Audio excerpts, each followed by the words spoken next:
You know what's dangerous? It's not a lack of resources. It's not even a lack of opportunity. It's a lack of ambition. Ambition is the quiet fire inside you that says, will not settle. It's the reason some people break through walls while others just stand and stare at them. Without it, your talents stay hidden. Your ideas never see daylight. Your potential never becomes reality. I've met people with unbelievable skills, brilliant ideas, and golden opportunities, but no ambition. And you know what happens? Life passes them by. The window closes, and they wake up one day with that haunting question.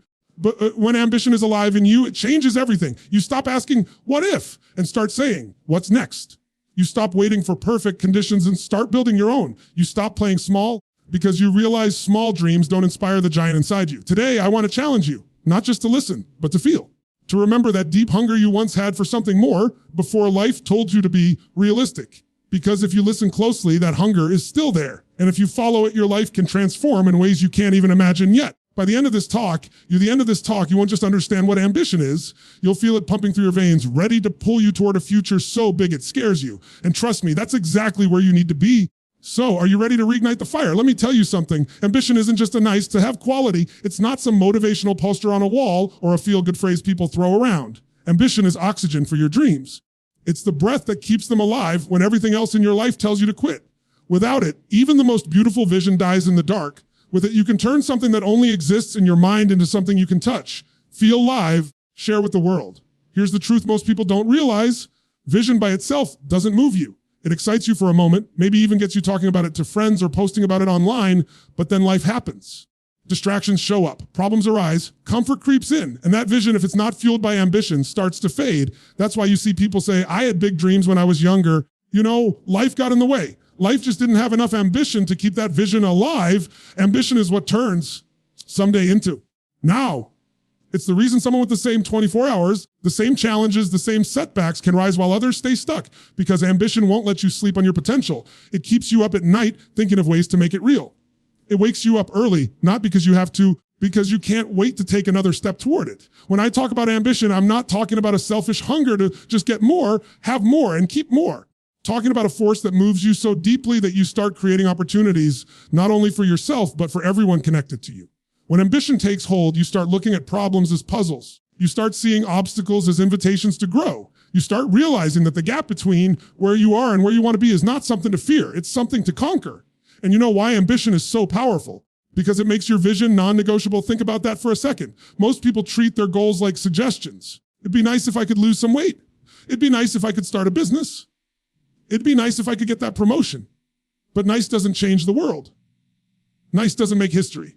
Nice doesn't get you to your dream. Ambition turns, it'd be nice, into must. I will, nothing else is acceptable. And when you operate from that place, everything changes. Look back at every person who's ever created something extraordinary, whether it's an invention, company, a movement, a work of art, and you'll see the same thing. They started with a vision, yes, but what set them apart was ambition. They were unwilling to let that vision die. They woke up every day and fought for it, even when no one believed, when no one understood, even when they failed over and over again. Now, here's the challenge. Most people underestimate their own ambition because they confuse it with motivation. Motivation is a burst. It's a spark. It's like a cup of coffee. You feel it for a while and then it fades. Ambition is different. It's not about feeling excited. It's about being committed no matter what. It's the voice in your head that says, I don't care if I'm tired. Care if I failed yesterday. I'm still going. It's the decision to keep building even when the applause stops. I've seen people achieve unbelievable things simply because they refused to let their ambition be silenced. They didn't have the most talent. They didn't have the most money. They didn't even have the most experience. But they had that fire. And when you have that, you'll find the resources. You'll find the people. You'll find the way. You have to understand life will test your ambition. Every setback is a question. Do you really want this? Every delay is a challenge. Will you still chase it when it's not coming as fast as you hoped? Every critic is an obstacle. Can you stay focused when others doubt you? Most people hear those questions and back off. The ambitious ones hear them and lean in. The thing about ambition is it's contagious. When you truly live with it, people around you start to feel it. They watch the way you work, the way you talk, the way you move, and it forces them to look at their own life differently. It's not about impressing them. It's about inspiring them. Your ambition can wake up someone else's sleeping dream. Don't get me wrong, ambition isn't always loud. It's not always the person who's the most or posts the most on social media. Sometimes ambition is quiet and relentless. It's the person working late when no one's watching. It's the person training in the dark when no one knows their name yet. It's the mother taking night classes after her kids are asleep. It's the young man saving every spare dollar to invest in his future. Ambition isn't about the show, it's about the substance. If you want to harness the power of ambition, you have to decide that your vision is worth more than your comfort, that your future is worth more than your excuses, that you will not let fear, doubt, or temporary setbacks determine your destiny. Ambition demands that you take ownership, full, unapologetic ownership of where you are and where you're going. And here's the best part. Ambition is a choice. You don't have to be born with it. You don't have to wait for someone to give it to you. You can decide today that your vision matters enough to fight for, enough to sacrifice for, enough to make non-negotiable. And when you do, you'll stop waiting for permission and start building your own path. Because at the end of the day, your ambition is the bridge between the life you imagine and the life you actually live. The only question is, are you willing to cross it? Most people live their lives trapped inside invisible walls they've built themselves. They're not physical walls, they're mental ones, made of doubt, fear, the belief that they're only capable of so much. And here's the crazy part, those walls are completely made up. They exist only because someone told them, directly or indirectly, to be realistic. And they believed it. Ambition dies in the comfort zone. If you want to ignite true power in your life, you've got to be willing to dream beyond those limits. You've got to create a vision that's so big it scares you, so bold it makes you question how you'll ever pull it off, and so compelling it pulls you out of bed in the morning with urgency. The problem is we're conditioned to play small. From a young age, we're taught to color inside the lines, to stick to what's safe, to not get our hopes up too high because disappointment might hurt. But think about it. If you spend your whole life protecting yourself from disappointment, you also protect yourself from growth, from achievement, from greatness. Playing small may feel safe, but it's also the fastest way to live a life you'll regret. And I'll tell you something right now, the pain of failing will never come close to the pain of knowing you never even tried. You decide to dream beyond your limits. You give yourself permission to step into the unknown. And yes, that's terrifying. It means setting goals so massive, you can't see the whole path yet. It means putting yourself in situations where you might be judged, misunderstood, or told you're crazy. It means being willing to feel uncomfortable more often than not. But that discomfort is proof you're stretching. It's proof you're alive. If you're not uncomfortable, you're not growing. Every person who's ever done something extraordinary had a moment when their dream seemed ridiculous to everyone else. Imagine telling people 100 years ago that you were going to fly across the ocean in a metal machine. Imagine telling people 30 years ago that you'd hold a device in your hand with more computing power than the machines NASA used to send astronauts to the moon. Imagine telling people a decade ago that you could build a business without ever meeting your customers in person. These ideas sounded insane until they didn't. The people who made them happen weren't just ambitious, courageous enough to dream beyond what was reasonable. Here's the truth. If your dream doesn't scare you, it's not big enough. If you already know exactly how to achieve it, you're not really stretching. A true beyond limits vision forces you to grow into the person capable of achieving it. You might not have the skills yet. You might not have the resources yet. You might not have the connections yet. That's the beauty of it. It calls you forward into becoming more than you are today. Now, this doesn't mean recklessness. I'm not talking about blind leaps without preparation. I'm talking about vision-driven courage. You take the leap in your mind first. You commit to something larger than yourself, and then you figure out how to build the wings on the way down. You stop asking, can I? And start asking, how can I? That shift alone is life-changing. Keeps you stuck in limitation. The other pulls you into resourcefulness. And here's the part most people miss when you dream beyond your limits. You don't just expand your own life. You expand what's possible for everyone watching you. Kids see what courage looks like. Your friends see what's possible when someone stops holding back. Even strangers can be moved by your example. And maybe, just maybe, boldness gives someone else permission to chase the dream they've been hiding. Of course, there will be resistance, not just from the outside, but from the inside. Your own mind will try to pull you back to safety. It'll whisper things like, do you think you are? What if you fail? What will people say? And you have to answer those questions with action, because every step you take toward your impossible dream weakens that voice and strengthens your belief. I've seen this play out in countless lives. The young woman who grew up in poverty, but decided she would be the first in her family to go to college. Not because she knew how she'd pay for it, because she refused to accept that her circumstances would decide her future. The entrepreneur who left a stable job to chase an idea everyone laughed at, only to build something that changed an industry. The athlete who came back from an injury so severe the doctors said they'd never compete again because they refused to accept that their story was over. What do these people have in common? They dreamed beyond their limits. They acted on that dream even when it was uncomfortable, even when it was lonely, even when it was uncertain. They understood that the gap between where they were and where they wanted to be wasn't a reason to quit. It was the very reason to start. The truth is, limits are almost always lies. They're just stories you've repeated to yourself so many times they feel like facts. But facts can be challenged. Stories can be rewritten. The moment you decide to reject the story of, I can't, and replace it with, I must, you'll be amazed at how quickly your so-called limits dissolve. So here's the challenge I'm giving you. Write down the dream that scares you the most. you've buried because it feels too big. The one you've been afraid to speak out loud because you're not sure how people will react. And then make the decision right now that you're going after it anyway, not because it's guaranteed to happen, but because you refuse to live a life wondering what might have been if you had only tried.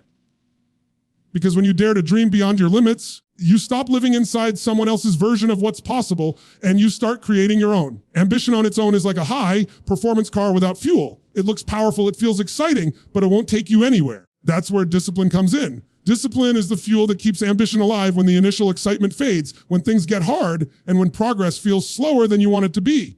You can have the biggest dreams in the world. If you can't show up for them day after day, you'll watch them slip through your fingers. Discipline is the bridge between wanting it and actually having it.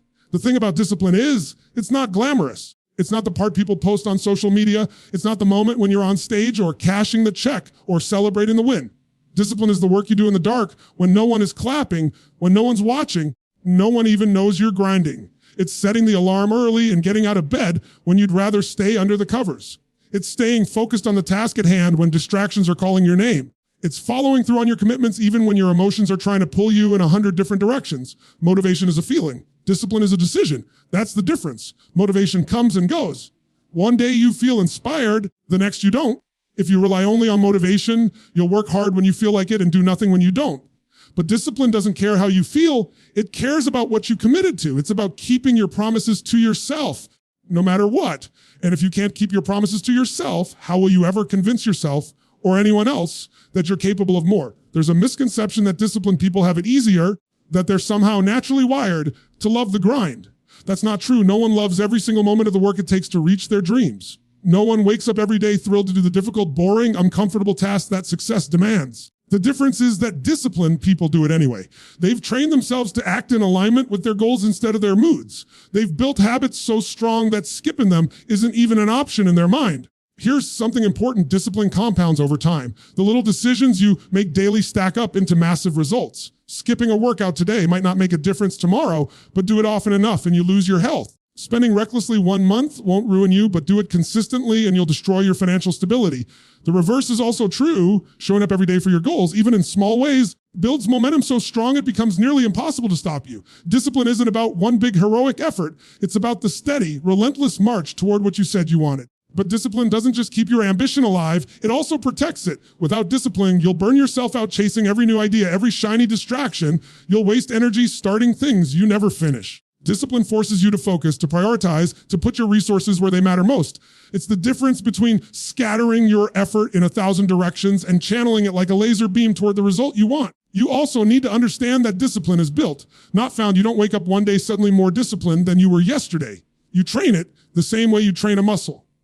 Every time you do what you said you'd do, even when you don't feel like it, you make that muscle stronger. Every time you give in to excuses, you make it weaker. And just like in the gym, growth comes from resistance. The more you push against what's uncomfortable, the stronger you become. Sometimes people say, I'm just not a disciplined person.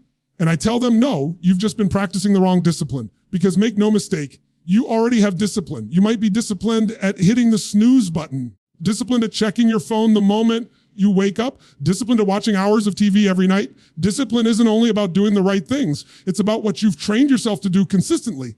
The question is, those habits taking you toward your dream or away from it. And here's something most people won't admit: discipline is freedom. It doesn't chain you down. It sets you free.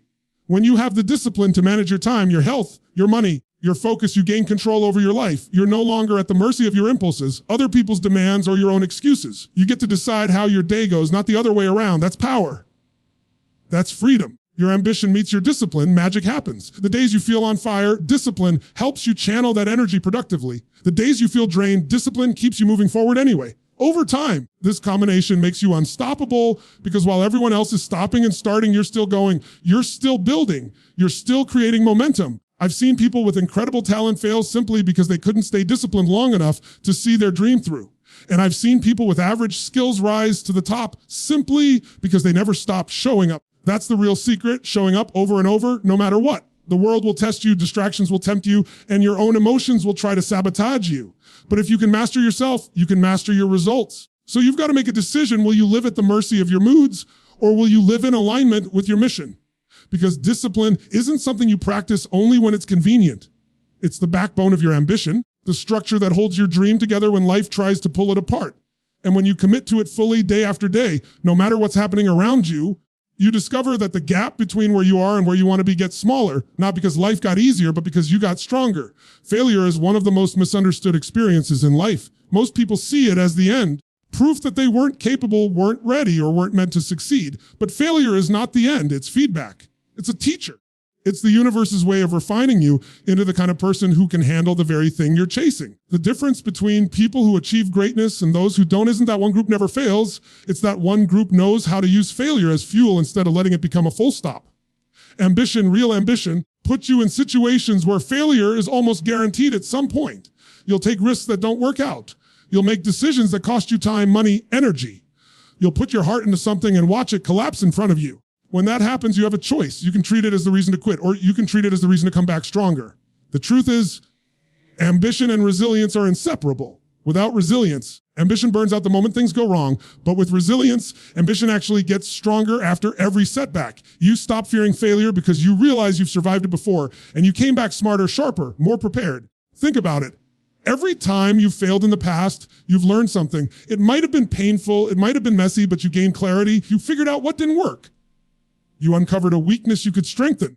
You spotted a blind spot you didn't know you had. Failure, in that sense, is not a sign you're off track. It's part of the track. It's built into the journey.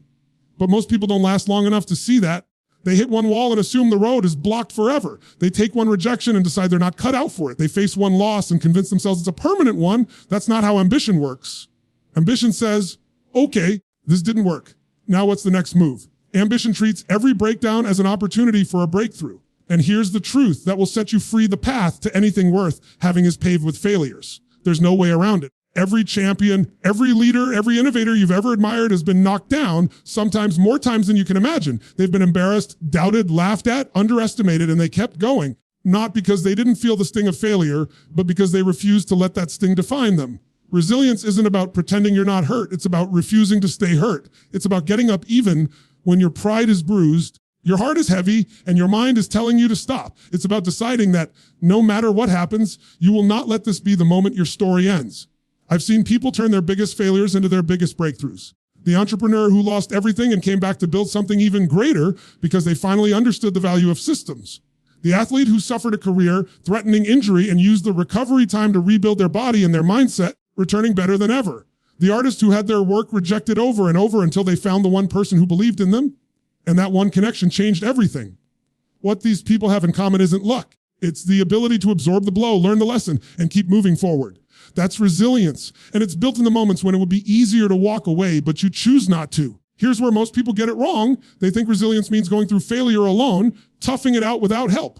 But true resilience also means having the humility to ask for support, to learn from others, to use every resource available to you to get back on your feet. It's not about pretending you're invincible. It's about proving to yourself you're unbreakable. The most powerful shifts you can make is changing the question you ask yourself after you fail. Most people ask, why did this happen to me? The resilient person asks, what is this here to teach me?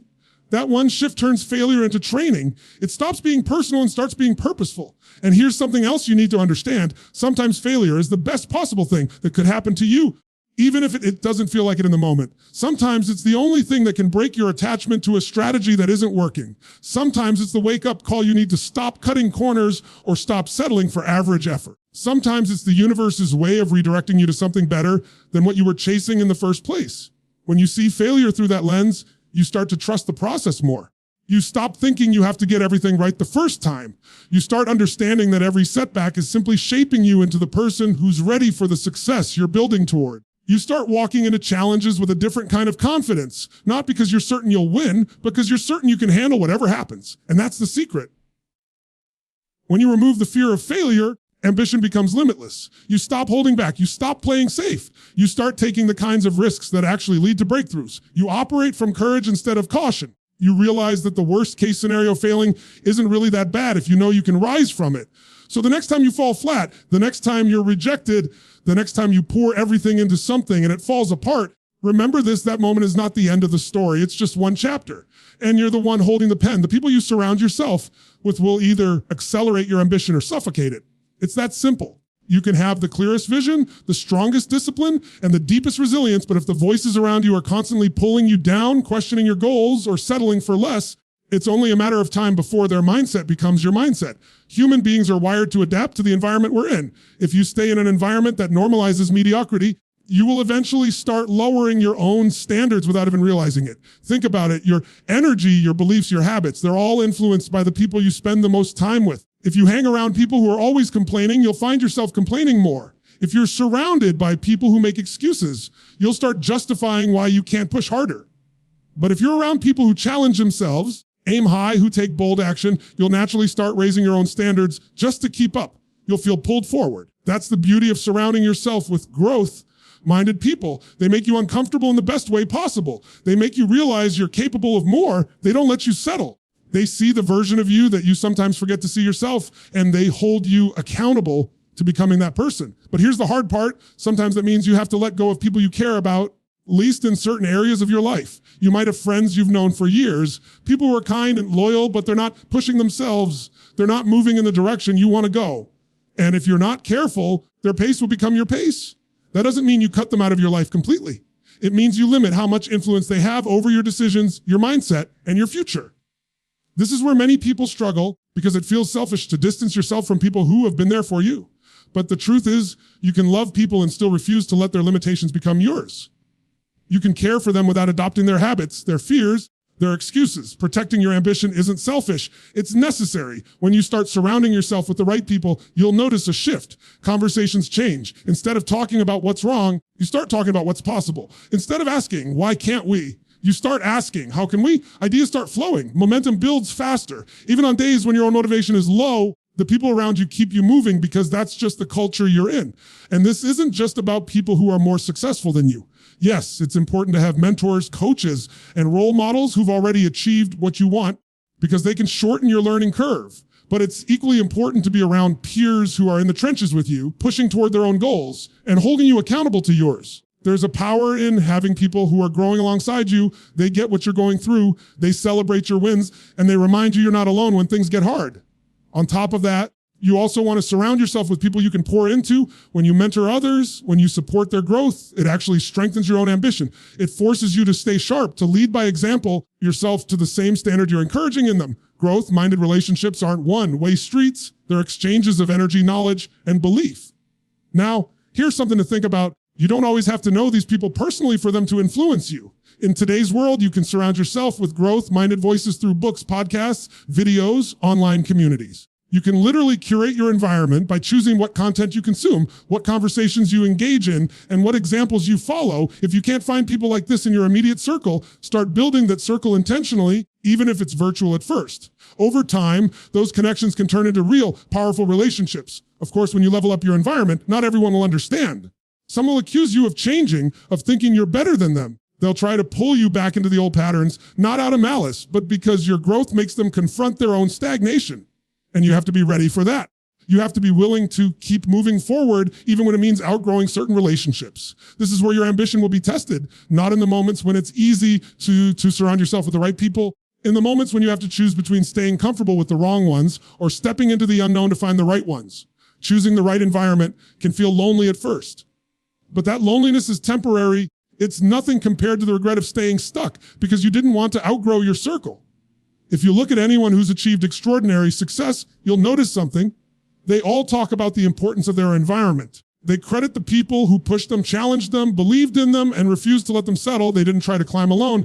They built or found a team that elevated them.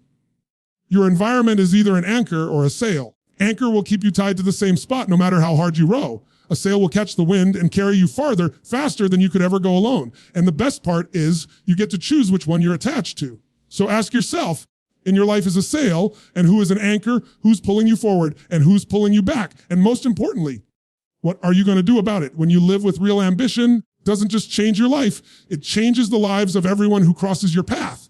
Ambition has a ripple effect. It starts with you, but it never ends with you. The way you carry yourself, the way you show up, the way you attack your goals, it all sends a message to the people watching you, whether you realize it or not. You might think no one is paying attention, but they are. Your kids are watching. Your friends are watching. Your coworkers are watching. Even strangers you barely notice are watching. They're taking mental notes on how you handle pressure, how you deal with setbacks, how you celebrate victories, and how you keep going when the odds are against you. The example you set can light something inside them that they didn't even know was there. This is why ambition matters on a level far beyond personal success. When you push yourself to higher standards, you raise the standard for everyone around you. You decide you're not going to settle. It forces others to question where they've been settling. When you start living with purpose, it makes people wonder why they're not doing the same. Without even trying to, you become a living proof that more is possible. I've seen this happen over and over. A parent starts chasing a dream they'd put off for years, and their children grow up believing that going after what you want is normal. Employee pushes themselves to achieve something remarkable at work, and it inspires an entire team to step up. A friend changes their lifestyle to focus on health and discipline, and suddenly their circle starts making better choices too. It's not about preaching. It's about living in a way that speaks louder than words. And the beauty of this ripple effect is that it works in places you'll never see. You might inspire someone today who doesn't tell you. You might be planting seeds in people's minds that won't sprout for years. You might be the reason someone takes that first step toward their own ambition without you ever knowing it. That's the quiet power of living fully committed to your goals. It spreads far beyond your reach. But there's another side to this. Just as ambition can inspire others, a lack of it can drag others down. When you live passively, you settle for less than you're capable of, you're also sending a message. You're showing people, especially the ones closest to you, that it's okay to shrink. It's okay to give up. It's okay to live without purpose. Whether you like it or not, your life is influencing others. The question is, what kind of influence is it? This is why protecting your ambition isn't just about you, it's a responsibility. The people around you need to see someone who refuses to let excuses win. They need to see someone who's willing to take risks, face challenges, and keep going when things get hard. They need to see what it looks like to live with passion and commitment. Because when they see it in you, they start to believe they can have it in themselves. And it's not about being perfect. In fact, sometimes it's the moments when you fail, when you're vulnerable, when you're fighting to get back up, inspire people the most. Because that's when they see that ambition isn't about never falling. It's about never staying down. It's about being human, but refusing to quit. The ripple effect also works because ambition is energy. People feel it when you walk into a room. They can tell when you're operating with purpose versus when you're just going through the motions. That energy is contagious. It makes people want to match your pace, your focus, your intensity. It challenges them to look at their own life and ask, am I giving my all or am I just coasting? Sometimes you'll be the only ambitious person in the room. And in those moments, you have two choices. You can dim your light to fit in. You can let it shine brighter to show others what's possible. Too many people choose the first option because they're afraid of making others uncomfortable. But here's the truth. Your ambition isn't meant to make everyone comfortable. It's meant to wake them up. It's meant to stir something inside them that says, if they can, maybe I can too. The impact you can have through ambition goes beyond the people you know. It can reach into communities, industries, even generations. History is filled with examples of individuals whose relentless drive didn't just change their own circumstances, but shifted the direction of entire movements. They weren't just chasing personal goals, they were setting examples that inspired others to chase theirs. And that chain reaction is how revolutions happen, in business, in culture, in society. You may not think of yourself as that kind of person right now, but you don't have to start at that scale. Your influence begins in your own home, your own workplace, your own circle. Every time you choose to show up with ambition, you make it easier for someone else to do the same. Every time you break through a barrier, you make it possible for someone else to believe they can break through theirs. And maybe the most powerful part of all this is that the ripple effect is infinite. The person you inspire will inspire someone else. That person will inspire another. And long after you're gone, your ambition can still be echoing through the lives of people you'll never meet. That's the legacy ambition creates. Not just the trophies, the money, the titles, or the achievements, but the human impact. The lives elevated because you refuse to settle. The minds opened because you showed them a different way. The standards raised because you decided to live by them yourself. So when you think about your ambition, don't just think about what it can do for you. Think about what it can unlock in others. Because the fire you keep burning in your own life might just be the spark someone else needs to light theirs.